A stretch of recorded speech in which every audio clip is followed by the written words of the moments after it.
અને હવે એક મહત્વપૂર્ણ સમાચાર મળી રહ્યા છે।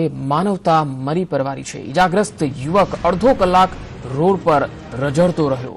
કેટલાક શખ્સો યુવક પર ફાયરિંગ કરીને ફરાર થઈ ગયા હતા। ઇજાગ્રસ્ત યુવક અને તેની પત્નીને કોઈએ પણ મદદ સુદ્ધા ન કરી। મદદ માટે કરગરતા પતિ પત્નીની મદદે કોઈ પણ ન આવ્યું। 108 દ્વારા ઇજાગ્રસ્ત યુવકને હોસ્પિટલમાં ખસેડાયો। અંગત અદાવતમાં ફાયરિંગ થયું હોવાનું તારણ સામે આવી રહ્યું છે। પોલીસે 7 લોકો સામે નામજોગ ફરિયાદ નોંધીને તપાસ હાથ ધરી છે।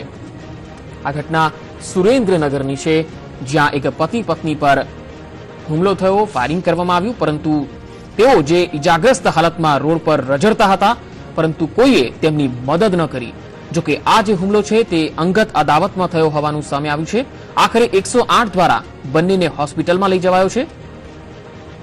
સંવાદદાતા ભાવેશ પ્રજાપતિ અમારી સાથે જોડાયા છે। ભાવેશ, આખરે આ ઘટનામાં કોણ હતા હુમલાખોરો અને હાલ આ જે પતિ પત્ની છે જેઓ ઇજાગ્રસ્ત પામ્યા છે તેઓની હાલત શું છે? જી, આપને જણાવ્યું કે ગઈકાલે સુરેન્દ્રનગર 80 ફૂટ રોડ પર એક શખ્સ પર 5 થી 7 લોકોએ 4 રાઉન્ડ ફાયરિંગ કર્યા હતા। ફાયરિંગ કરી 4 શખ્સો ફરાર થઈ ગયા હતા। ત્યારબાદ જે ઇજાગ્રસ્ત યુવાન હતો એ રોડ ઉપર ત્યાં તે કણસતો રહ્યો। તે લોકો પાસે મદદની માંગણી કરતો રહ્યો, પણ કોઈ એની મદદ ન આવ્યું। એની પત્ની પણ એની સાથે હતી, એને પણ લોકો પાસે મદદ માંગી હતી, પણ કોઈ એની મદદ ન આવ્યું। લોકોએ બસ ત્યાં ઉભા રહીને તમાશો જોયો। ત્યારબાદ ત્યાં 108 આવી અને 108 આવી એ ઇજાગ્રસ્તને હોસ્પિટલે ખસેડવામાં આવી હતી, જ્યાં એને વધુ સારવાર માટે અમદાવાદ ખસેડવામાં આવ્યો હતો।